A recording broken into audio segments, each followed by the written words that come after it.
बिस्मिल्लाहिर्रहमानिर्रहीम। अस्सलाम वालेकुम डियर स्टूडेंट्स, फोर्थ क्लास, कैसे हैं आप लोग। आज हम आपके साथ आपके जनरल साइंस के दिसंबर प्लान के फर्स्ट लेक्चर में जो है वो आपके साथ हैं और आज हम अपना फर्स्ट लेक्चर जो है फर्स्ट लेसन जो है उसकी रीडिंग करेंगे। इसका जो डिफिकल्ट वर्ड्स हैं और जो इम्पोर्टेंट डायाग्राम्स हैं वो सब मैंने जो है वो यहाँ पर बना दिए हैं, मीनिंग्स भी लिख दिए हैं। इसका बुक वर्क आप लोगों ने खुद से करना है, वो मैं आपको जब क्वेश्चन आंसर इसके करवाऊंगी तो मैं आपको वो मेंशन कर दूंगी, वो आप लोगों का होमवर्क है। बहुत ध्यान से आपने इस वीडियो को देखना है, सुनना है, अपने सामने अपनी टेक्स्ट बुक्स जो है वो रख लें, अपनी पेंसिल्स को जो है वो हाथ में रख लें ताकि जो डिफिकल्ट वर्ड्स हैं वो आप उसको नोट डाउन कर लें और आपको इसको समझने में आसानी हो। ठीक है, अब सबसे पहले आप लोग अपनी बुक सामने रखें, आपका पेज नंबर 85 है और अब हम इसकी रीडिंग जो है वो स्टार्ट करते हैं। लेसन नंबर हमारा 11 है, एयर वाटर एंड वेदर। ठीक है, यानी कि हवा, पानी और आपका जो मौसम है। सबसे पहले हम इसके डिफिकल्ट वर्ड्स जो है उनकी रीडिंग कर लेते हैं। फर्स्ट वर्ड है जी हमारे पास सराउंडेड, घिरी हुई, एटमॉस्फेयर फिजा, विंड बाथ, ब्रीज नसीम, गेल आंधी या झक्कड़, ये दोनों वर्ड्स यूज होते हैं इसके लिए। स्टॉर्म तूफान, थंडर गरज, पर्टिकुलर खास तौर पर, ह्यूमिड नमी, इवेपोरेट्स बुखारात, हेलस्टोन्स ओले, कंडेंसेशन गाढ़ा होना, ड्यू शबनम, फ्रॉस्ट कोहर, फोग धुंध, स्नोफ्लेक बर्फ के गोले। अब ये ऐसे शायद आपको इनकी प्रॉपर्ली समझ नहीं आएगी, कुछ वर्ड्स जो है जिनको मजीद एक्सप्लेनेशन की जरूरत है। जब हम इसकी रीडिंग करेंगे तो वो आपको इसकी प्रॉपर्ली मीनिंग इसके समझ आ जाएंगे। ठीक है, ये दो हमारी डायग्राम्स है, ये जब हम टॉपिक्स करेंगे तो ये मैं आपको इसको यहाँ से एक्सप्लेन करूंगी। चलिए जी, लेट्स गेट स्टार्टेड। सबसे पहले हमारे पास टॉपिक है जी एयर यानी कि हवा। Sorry, air is a mixture of gases. हवा जो है वो मुख्तलिफ गैसों का मुरक्कब है। Our earth is surrounded by a layer of air called atmosphere, कि हमारी जो जमीन है वो घिरी हुई है एक पतली सी परत से जिसको एटमॉस्फेयर कहते हैं या फिजा कहते हैं। Moving air is called wind, जो चलती हुई हवा होती है उसको विंड कहते हैं, जिसको उर्दू में बात कहते हैं। ठीक है, ये इनके अंदर जो हवा की काइंड्स है ये आपको प्रॉपर्ली ये डिफाइन की जा रही है। A light wind is called a breeze, जो हल्की हवा होती है उसको ब्रीज कहते हैं, जिसको उर्दू में नसीम कहते हैं। It causes leaves to rustle, ये वजह बनती है जो पत्ते हैं उनके सरसराने की। Small flags to flap, छोटे जो झंडे होते हैं उनके फड़फड़ाने की। और even at times, और कभी कभी causes bushes and small trees to sway, जो छोटी झाड़ियां होती हैं या जो हमारे छोटे दरख्त होते हैं उनको हिलने की भी ये वजह बनती है। ठीक है, a very strong wind is called a gale, जो बहुत तेज हवा होती है ना, जब तेज हवा चलती है तो उसको हम गेल कहते हैं यानी कि आंधी या झक्कड़। ठीक है, इट मेक्स वॉकिंग डिफिकल्ट, ये चलने में मुश्किल पैदा करती है। होल ट्री स्वे, पूरे के पूरे दरख्त जो हैं वो हिलते हैं। ब्रांचेस ब्रेक, जो टहनियां हैं वो टूट जाती हैं। And tyres from roofs of houses are blown away, और जो टाइल्स होती हैं हमारे छतों के ऊपर लगी हुई वो भी उड़ जाती हैं। मतलब जब बहुत तेज आंधी आती है ना, आपने देखा है ना, ऐसे ही होता है, दरख्त भी टूट जाते हैं। अ very strong wind which can uproot trees and cause damage to buildings is called a storm.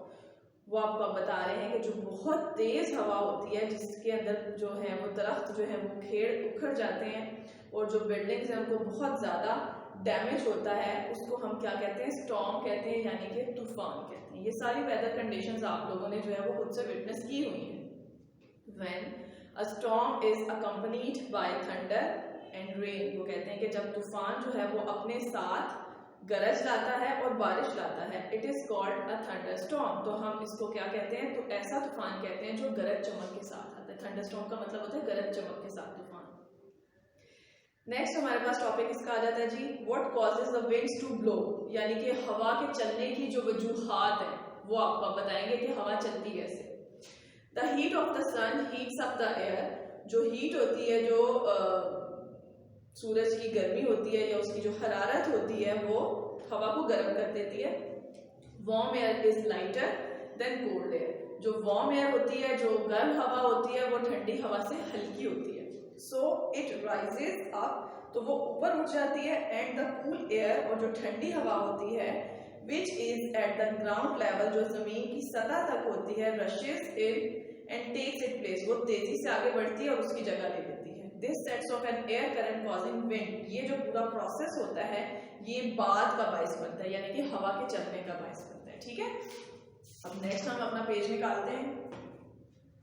Sea breeze and land breeze, यानी कि जो आपकी समंदरी हवा है और जो जमीनी हवा है वो आपको बता रहे हैं। During the day the land gets warmer faster than the water, वो कहते हैं कि दिन के दौरान में जो जमीन होती है वो पानी से जल्दी गर्म हो जाती है। The air above the land to becomes warm and rises up, जो जमीन के ऊपर की हवा होती है वो भी जल्दी गर्म हो जाती है और ऊपर उठ जाती है। The cool air from the sea moves in, जो समंदर से ठंडी हवा होती है, moves in towards the land, वो जमीन की तरफ बढ़ती है, टेक्स इट्स प्लेस, और उसकी जगह ले लेती है। This is called sea breeze, इसको हम समंदरी हवा कहते हैं। ठीक है, अब नेक्स्ट में हम पढ़ेंगे land breeze. During the night, रात के वक्त, the land gets cooler faster than water, पानी के मुकाबले में वो कहते हैं कि जमीन जो है जैसे गर्म जल्दी हो जाती है, इस तरह से ठंडी भी जल्दी हो जाती है। The air above the sea becomes warm and rises up, जो समंदर के ऊपर की हवा होती है वो गर्म हो जाती है और वो ऊपर उठ जाती है। The cool air from the land moves in towards the sea, जो ठंडी हवा होती है वो समंदर की तरफ चलती है एंड टेक्स इट्स प्लेस, और उसकी जगह ले लेती है। This is called land breeze, इसको हम जमीनी हवा कहते हैं। ठीक है, अब नेक्स्ट में आप आ जाए जी वेदर। अब वेदर क्या होता है, मौसम क्या होता है?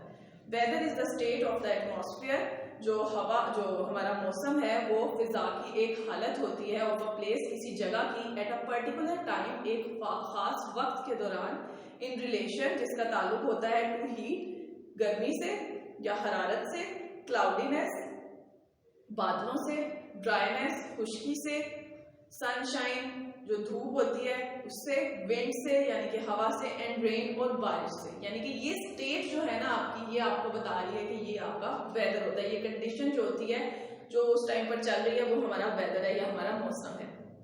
The weather can be hot, मौसम जो है वो गर्म हो सकता है, कोल्ड ठंडा हो सकता है, ड्राई खुश्क हो सकता है, विंडी हवा वाला हो सकता है, रेनी बारिश वाला हो सकता है, और ह्यूमिड नमी वाला हो सकता है। ठीक है, ह्यूमिड कहते हैं नमी को, और जिसके अंदर थोड़ा सा फिजा के अंदर मॉइस्चर होता है ना, उस स्टेट ऑफ जो होती है ना, वो कंडीशन जो होती है उसको हम नमी कहते हैं। जो मोस्टली ज्यादातर हमारा जो है वो अगस्त के अंदर वो जो चिप वाला मौसम होता है ना, वो होता है humid weather. Sun causes changes in weather, अब वो आपको बता रहे हैं कि जो सन होता है, जो सूरज होता है, वो मौसम के बदलने का बायस बनता है। यानी कि मौसम की कंडीशन क्या है वो किसके ऊपर डिपेंड करती है, हमारे सूरज के ऊपर। As you have already seen, जैसा कि आप पहले ही देख चुके हैं, the heat of the sun causes winds to blow, कि जो सूरज की गर्मी होती है या सूरज की जो हरारत होती है वो विंड को चलने में मदद देती है या उसकी वजह बनती है। The heat of the sun also causes water to changes its state, वो कहते हैं कि जो हीट होती है सूरज की वो पानी की हालत को भी बदलने में मदद देती है या उसकी वजह बनती है। The water on the earth evaporates, जो पानी होता है जमीन के ऊपर वो बुखारात बन जाता है, and forms clouds, और बादल बनाता है, causing rain, जो किसकी वजह बनते हैं, बारिश की, storm तूफान की, snow बर्फ की, एक्सेट्रा, यानी कि वगैरह वगैरह। So all the changes in the weather take place because of the sun, वो आपको बता रहे हैं कि जितने भी तगय्युरात हैं या जो तब्दीलियां हैं जो कि वेदर के अंदर या मौसम के अंदर होती हैं उसकी वजह क्या है, सूरज है। ठीक है, वेदर एंड क्रॉप्स। अब हम पढ़ेंगे मौसम और फसलें, यानी कि हमारा जो मौसम है वो फसलों पर भी अफेक्ट करता है। कैसे करता है अब ये हम इस टॉपिक के अंदर पढ़ेंगे। Weather should be suitable for the proper growth of crops, वो कहते हैं कि एक अच्छी फसल की ग्रोथ के लिए, उसकी पैदावार के लिए हमें एक मुनासिब मौसम की जरूरत होती है। Sudden changes in weather damage the crops, वो कहते हैं कि जो अचानक से जो चेंज आ जाता है वेदर के अंदर वो हमारी जो क्रॉप्स होती हैं, हमारी जो फसलें होती हैं उसको नुकसान पहुंचा सकती हैं। लैक ऑफ रेन्स, बारिश की कमी, and long hot and dry periods destroy the crops. वो कहते हैं कि बहुत लंबा गर्म और जो खुश्क मौसम होता है ना, वो हमारी जो फसलें हैं उनको तबाह कर देता है। If there is a storm, वो कहते हैं कि अगर बारिश तूफान आता है, द फ्रूट्स फॉल, तो जो फल होते हैं वो गिर जाते हैं। Hail stones damage the blossoms, जो हेल स्टोन्स होते हैं, जो ओले होते हैं, वो डैमेज करते हैं, नुकसान पहुंचाते हैं फूलों को, फ्रूट्स को। ईयर्स ऑफ ग्रेन, अनाज के दाने होते हैं, इनको आप अनाज के कान भी कह सकते हैं। इन सब चीज़ों को जो सडन चेंजेस होते हैं वो नुकसान पहुंचाते हैं, या फिर जो हमारे तूफान हैं, जो वेदर के जो बाइस आते हैं, वो इनको नुकसान पहुंचाते हैं। So a suitable weather is necessary, वो कहते हैं कि एक मुनासिब जो मौसम है वो ज़रूरी है फॉर द ग्रोथ, फसलों की बढ़ने के लिए, एंड डेवलपमेंट, और उसकी तरक्की के लिए जो है वो हमें एक सूटेबल वेदर जो है उसकी ज़रूरत होती है। उसके बाद आ जाते हैं हम अपने वाटर की तरफ, यानी कि पानी, जो हमारी ज़िंदगी का सबसे एसेंशियल पार्ट है, इसके बगैर हम सर्वाइव नहीं कर सकते। Nearly 3/4 of the earth is covered with water, वो कहते हैं कि तकरीबन या करीब करीब ज़मीन का जो 3/4 हिस्सा है वो पानी के साथ ढका हुआ है।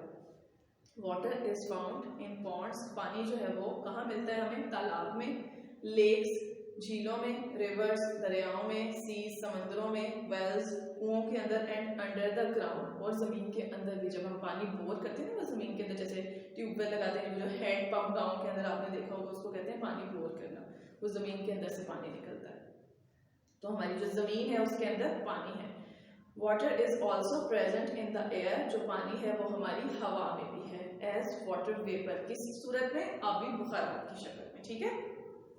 वाटर एग्जिस्ट इन 3 फॉर्म्स, अब वो आपको बता रहे हैं कि जो पानी है ना वो 3 हालतों में पाया जाता है। एक है हमारी सॉलिड यानी कि ठोस, दूसरी है हमारी लिक्विड यानी कि माया, और लास्ट वन इज गैस, ठीक है। इन 3 हालतों के अंदर हमारा पानी जो है वो पाया जाता है। The physical state of water, जो जिस्मानी हालत होती है पानी की, डिपेंड्स ऑन द टेम्परेचर, वो किसके ऊपर डिपेंड करती है, या उसका इन्हिसार किस चीज के ऊपर है?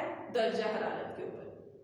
And it changes it's form, और वो अपनी हालत जो है वो बदलता है, और ईदर हीटिंग, या तो उसको गर्म किया जाए, और कूलिंग, या इसको ठंडा किया जाए। वो अपनी स्टेट जो होती है ना उसको चेंज कर देता है। नेक्स्ट पेज पर आ जाए आप लोग।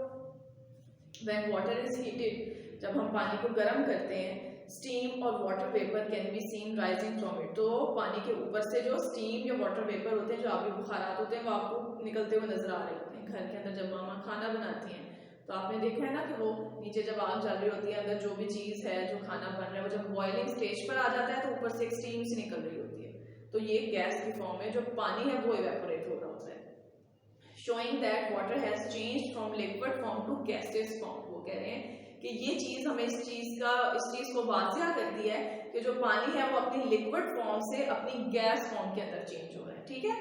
When water is cooled sufficiently, जब कहते हैं कि पानी थोड़ा काफी हद तक ठंडा हो जाता है, it turns into ice, तो वो बर्फ बन जाता है। Ice is the solid form of water, जो ice है वो हमारी पानी की जो है वो ठोस हालत है। जब हम पानी को फ्रीजर में रखते हैं तो बर्फ बन जाती है ना, जब वो एक स्पेसिफिक लेवल पर उसका टेम्परेचर आता है तो वो जमना शुरू हो जाता है, और आहिस्ता आहिस्ता वो बहुत हार्ड हो जाता है, ठीक है। तो ये आपको 2 स्टेट्स बताई है पानी की, ठीक है। अब आगे आ जाती है आपकी इवेपोरेशन, यानी कि बुखारात बनने का अमल।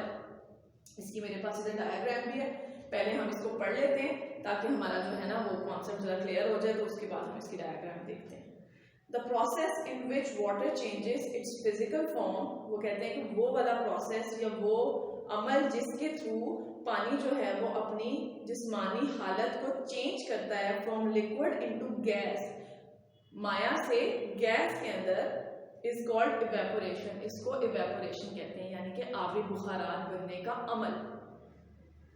वाटर गेट्स इवेपोरेटेड, पानी जो है वो आबी बुखारात बन जाता है ड्यू टू द हीट की वजह से, यानी कि हरारत की वजह से, ऑफ द सन, सूरज की, एंड फॉर्म्स क्लाउड्स, और क्लाउड बनाता है यानी कि बादल बनाता है, कॉजिंग रेन, जो उसके बाद किसकी वजह बनती है? बारिश की वजह बनती है। इवेपोरेशन टेक्स प्लेस, इवेपोरेशन कैसे होती है?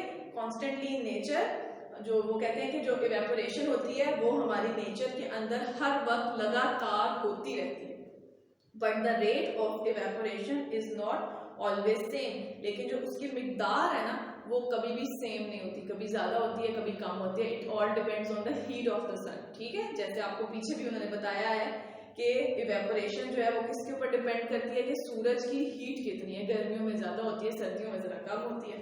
अब इसको हम इस तरह से डिफाइन करते हैं। ये देखें, ये आपका सूरज है, नीचे पानी है आपकी जमीन के ऊपर, सूरज से हीट आई पानी के ऊपर, वहां से पानी वाटर वेपर्स की शक्ल में ऊपर उठे, इवेपोरेशन हुई और ऊपर जाकर वो क्लाउड बन गए। समझ आ गई? ये पूरा प्रोसेस जो आपका है ये आपका इवेपोरेशन का है। सूरज से हीट गई है पानी से, पानी जो है वाटर वेपर्स बने वो ऊपर इवेपोरेट होकर ऊपर जाकर क्लाउड्स बना रहे हैं, ठीक है। ये अब हमारा आपको ये डायग्राम भी समझ आ गई है। उसके बाद आ जाते हैं हम इसके factors affecting rate of evaporation के ऊपर, यानी कि जो इवेपोरेशन है, जो हमारा आबी बुखारात बनने का अमल है, उसके ऊपर जो अवामिल असरअंदाज होते हैं, यानी कि कौन कौन सी रीजंस हैं जिसकी वजह से इवेपोरेशन होती है, ठीक है। सबसे पहले most important thing is temperature.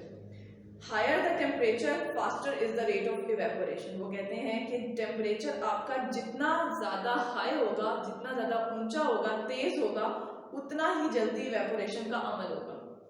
Wait clothes dry faster in the hot sun. वो कहते हैं कि जो वेट क्लोथ्स होते हैं, जो हमारे गीले कपड़े होते हैं, वो सूरज के अंदर बहुत जल्दी खुश्क होते हैं देन इन द शेड, बजाय इसके कि जो शेड में होते हैं। जब मामा कपड़े डालती हैं छत के ऊपर तो आपने देखा है जो धूप के अंदर होते हैं वो जल्दी सूख जाते हैं, और जो शेड के अंदर होते हैं यानी कवर्ड एरिया के अंदर डाले होते हैं या वहां पर धूप नहीं पड़ रही होती है, वो हमारे देर से खुश्क होते हैं, ठीक है। उसके बाद हमारे पास एक और एग्जाम्पल है, हम जब आयरन करते हैं अपने कपड़े, तो अगर हमारा डायल जो है वो लो के ऊपर होगा तो हमारे कपड़े जरा देर से जो है वो खुश्क होंगे, लेकिन अगर हम उसको हाई के ऊपर रख के करेंगे, उसकी हीट ज्यादा आएगी तो कपड़े जल्दी जो है वो खुश्क हो जाते हैं। तो ये हीट का लेवल जो है वो इवेपोरेशन का जो प्रोसेस है उसको तेज या आहिस्ता कर देता है, ठीक है। उसके बाद आ जाती है जी आपकी विंड, यानी कि हवा। Wet clothes will dry faster under a fan blowing air. वो कहते हैं कि जो वेट क्लोथ्स होते हैं, जो हमारे गीले कपड़े होते हैं, वो जल्दी खुश्क होते हैं जब हम चलते हुए पंखे के नीचे अपने कपड़े डालते हैं। Then the clothes which are kept for drying in still air, वो कहते हैं बजाय इसके कि वो कपड़े जो कि स्टिल एयर के अंदर यानी कि जहां पर हवा नहीं चल रही होती वहां डाले गए होते हैं, उन दोनों के अंदर भी डिफरेंस होता है कि जो पंखे के नीचे होंगे वो जल्दी खुश्क हो जाएंगे और जो उसके नीचे होंगे बगैर हवा के नीचे होंगे वो देर से खुश्क होंगे। उसके बाद आ जाता है आपका सरफेस एरिया, यानी कि सतह का जो आपका रकबा है। A wet cloth which is spread out will dry faster। वो कहते हैं कि ऐसे कपड़े जो कि स्प्रेड हुए हैं यानी कि फैलाए हुए हैं वो जल्दी खुश्क होते हैं। Which is folded because a larger area is expose for drawing. वो कहते हैं कि बजाय इसके कि जो हमारे फोल्डेड कपड़े हैं यानी कि जो तय हुए कपड़े हैं वो देर से खुश्क होंगे, और जो फैलाए हुए कपड़े हैं वो जल्दी खुश्क होंगे क्योंकि वो उसका एरिया ज्यादा जो है वो होगा, वो खुले हुए होंगे और उसके अंदर से हवा जो है वो ज्यादा क्रॉस करेगी, ठीक है। सो सरफेस का एरिया जो है वो भी इवेपोरेशन के ऊपर अब जो है वो अफेक्ट होता है। उसके बाद आ जाती है जी आपकी condensation. The process of water vapour changing to liquid water is called condensation. वो कहते हैं कि जो प्रोसेस है पानी का लिक्विड में चेंज होने में वो हमारा कंडेंसेशन जब गाढ़ा होने का अमल कहलाता है, ठीक है। वाटर वेपर जो है वो जो गाढ़े हो जाते हैं, ये वाटर वेपर जो है वो अभी बुखारात जो है वो लिक्विड फॉर्म में जब वापस आते हैं तो उसको हम कंडेंसेशन कहते हैं, ठीक है। अब नेक्स्ट हमारे पास आ जाती है जी फ्रीजिंग, यानी कि जम जाना। When liquid water is cooled, वो कहते हैं कि जब लिक्विड वाटर होता है जो माया हालत में पानी होता है वो ठंडा हो जाता है to 0 degree Celsius, 0 degree Celsius के ऊपर it changes to a solid form. तो वो ठोस हालत के अंदर उसकी जो शक्ल है वो चेंज हो जाती है, नोन एज आइस, जिसको हम बर्फ कहते हैं।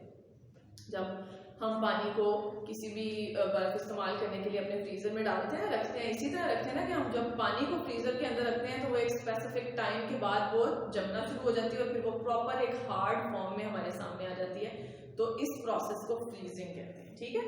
This process of changing water from liquid form to solid form is called freezing. इस प्रोसेस को जो कि पानी को बदल रहा है उसकी माया हालत से उसके ठोस हालत के अंदर, इस सारे अमल को फ्रीजिंग कहते हैं। ठीक है, अब नेक्स्ट पेज पर आ जाए आप लोग। ये आपका है वाटर साइकिल, यानी कि पानी का जो चक्कर है, पानी अपना एक चक्कर पूरा करता है, ठीक है, एक अपने दायरे के अंदर चल रहा है, जहां से चलता है वहीं पर वापस आ जाता है। और ये सारा वाटर साइकिल हमने ये इस डायग्राम के अंदर जो है वो आपको डिफाइन किया हुआ है। पहले हम इसकी रीडिंग कर लेते हैं, फिर हम इसको पढ़ते हैं।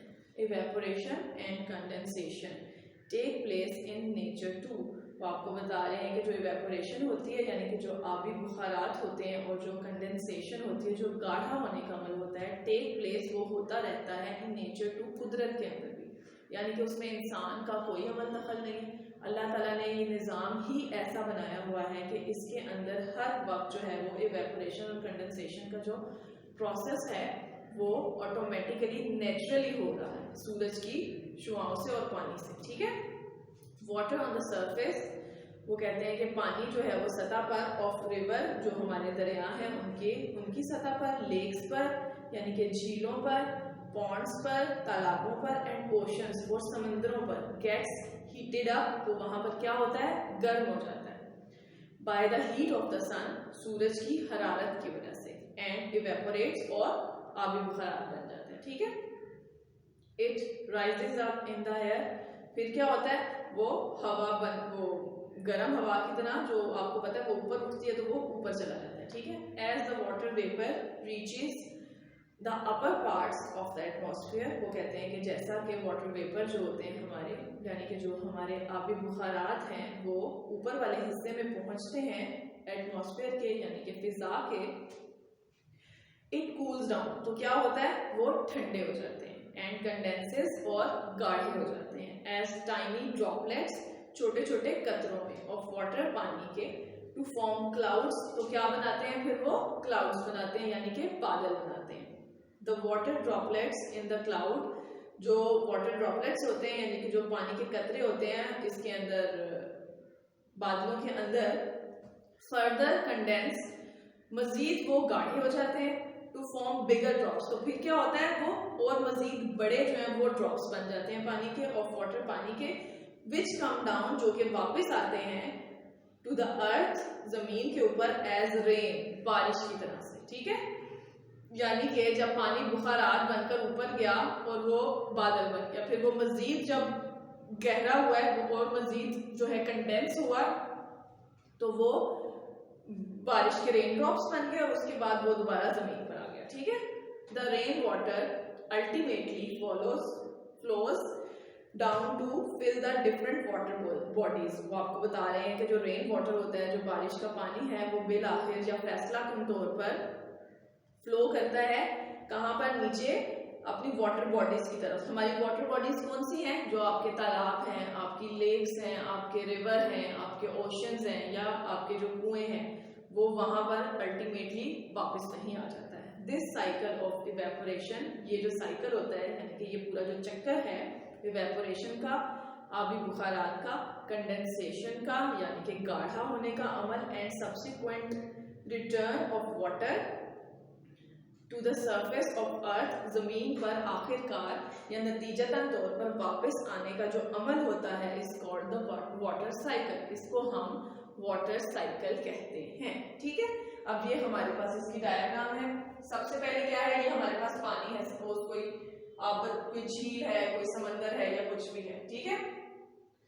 उसके बाद ये पानी जो है वो सूरज की हीट से क्या हुआ है, इवेपोरेट हुआ है, इसलिए इवेपोरेशन स्टार्ट हो गई है। यहाँ से फिर ये ऊपर गया है और इसने ठंडा होकर क्या बनाया है, क्लाउड्स बनाए। क्लाउड्स मजीद जब कंडेंसेशन हुई है उसकी, तो ये इसके अंदर मजीद क्लाउड्स के अंदर जो पानी है वो और कंडेंस हो गया, तो वो बारिश बन गई, और वो जो जमीन है उसके अंदर नीचे आ गया प्रेसिपिटेशन के थ्रू। प्रेसिपिटेशन क्या होती है, पानी का अमल, जो पानी किसी भी फॉर्म में जब आसमान से या हमारी एटमॉस्फेयर से नीचे आता है, वो हमारी प्रेसिपिटेशन होती है, ठीक है। वो फॉर्म आपकी स्नो में भी हो सकती है, वो ड्यू में हो सकती है, वो फ्रॉस्ट में हो सकती है, वो बारिश में हो सकती है, वो आपकी हेलिंग में भी हो सकती है। मतलब ये सारा प्रोसेस जो है वो प्रेसिपिटेशन होता है। ये सारा आपका साइकिल जो है, ये वाटर साइकिल कंप्लीट हो गया। यहाँ से शुरू होकर पूरा घूमता घूमता ऊपर क्लाउड से नीचे आकर मजीद बारिश बन के दोबारा वापस वो जमीन पर आ गया। ये हमारा वाटर साइकिल है, ठीक है। अब नेक्स्ट है, इन नेचर, कुदरत में, evaporation and condensation of water causes rain, hail, dew, frost, fog and snow। ये सब चीजें जो हैं वो हमारी जो है वो कुदरत के अंदर होती रहती है, ठीक है। पानी की वजह से जो उसकी कॉजेस से जो ये सब चीजें बनती हैं, रेन आपकी बारिश होती है, हेल आपके ओले होते हैं यानी कि वो जो बर्फ के होते हैं या आपकी बुक के अंदर बने हुए हैं, उसके बाद आपकी ड्यू है यानी कि आपकी शबनम है, फिर फ्रॉस्ट है, फ्रॉस्ट कोहर को कहते हैं, इसके अलावा फोग है जो धुंध होती है और स्नो है बर्फ है, ठीक है। अभी आगे आपको फर्दर डिफाइन करें कि ये क्या क्या चीजें हैं। When it is cold, जब सर्दी होती है, the rain drops freeze, जो रेन ड्रॉप्स होते हैं यानी कि जो बारिश के कतरे होते हैं वो फ्रीज हो जाते हैं, वो जम जाते हैं, एंड टर्न इनटू आइस, और किसके अंदर चेंज हो जाते हैं, बर्फ के अंदर चेंज हो जाते हैं। दिस इज कॉल्ड हेल, इसको ओले कहते हैं। गर्मियों में अक्सर आपने देखा है ना, जब मौसम जरा ठंडा होता है, बारिश होती है और कभी कभी बर्फ भी गिरती है, साथ साथ ओले पड़ते हैं, तो हमारा मौसम बहुत ठंडा हो जाता है, उसको कहते हैं, ठीक है। उसके बाद है हमारी in winters when water vapour condenses, वो कहते हैं कि जब सर्दियों के अंदर वाटर वेपर जो होते हैं, जो हमारे आबी बुखारात होते हैं, वो कंडेंस हो जाते हैं यानी कि वो गाढ़े हो जाते हैं ऑन कोल्ड ऑब्जेक्ट्स, हमारे ठंडी ऑब्जेक्ट्स के ऊपर, ठंडी चीज़ों के ऊपर, लाइक जैसा कि लीव्स हैं, आपके पत्ते हैं, फ्लावर्स हैं, फूल हैं, एंड विंडो पेन्स, जो खिड़की होती है उसके ऊपर जो शीशे लगे हुए होते हैं। ड्यू इज फॉर्म्ड, तो ड्यू बनती है। आपने देखा होगा कि सर्दियों में अक्सर अगर आपके पास ग्लास होता है, विंडोज के ऊपर विंडो पेन्स होते हैं, तो उसके ऊपर आपको स्टीम सी नजर आती है और वो हाथ लगाए तो आपको वेट भी फील होती है, तो ये हमारी ड्यू होती है जिसको शबनम कहते हैं, ठीक है। उसके बाद नेक्स्ट पे आ जाए, When it is extremely cold, जब बहुत सख्त सर्दी हो जाती है, the dew freezes, तो जो ड्यू होती है, जो शबनम होती है, वो जम जाती है into tiny white crystals, छोटे छोटे सफेद रंग के क्रिस्टल्स में, called frost, इसको क्या कहते हैं, कोहर कहते हैं, ठीक है। In winter the water vapour in the air, सर्दियों के अंदर जो हवा के अंदर वाटर वेपर होते हैं या जो हमारे आबी बुखारात होते हैं, कंडेंसेस, वो गाढ़े हो जाते हैं, ऑन डस्ट पार्टिकल्स, जो मिट्टी है उसके जर्रों के अंदर, एंड फॉर्म्स आ क्लाउड, और एक क्लाउड सा बनाते हैं जस्ट अबव द ग्राउंड, जमीन के ऊपर ही यानी कि ऊपर नहीं नीचे।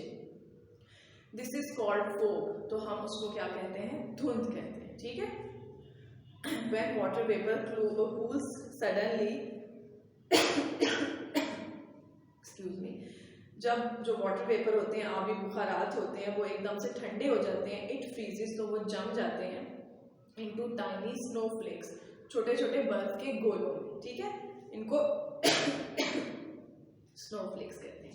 अब हमारी रीडिंग आज यहाँ पर खत्म हो गई है। आप लोगों ने इसको बहुत ध्यान से पढ़ना है। इसकी एक्सरसाइज मैंने आपको पहले भी बताया सॉरी, कि मैं आपको जब इसकी एक्सरसाइज करेंगे तो मैं इसका बुक वर्क आपको बता दूंगी। तब तक अपना ख्याल रखिएगा। अल्लाह हाफ़िज़।